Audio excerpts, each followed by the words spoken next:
هل سماع الراديو أثناء نزول المطر حرام أم حلال؟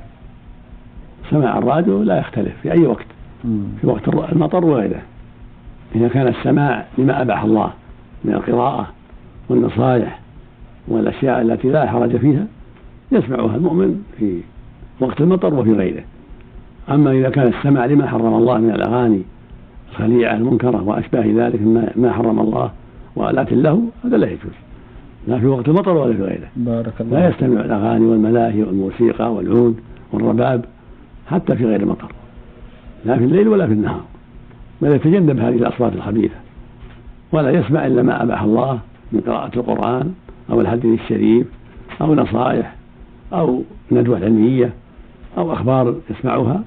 نعم. جزاكم الله خيرا.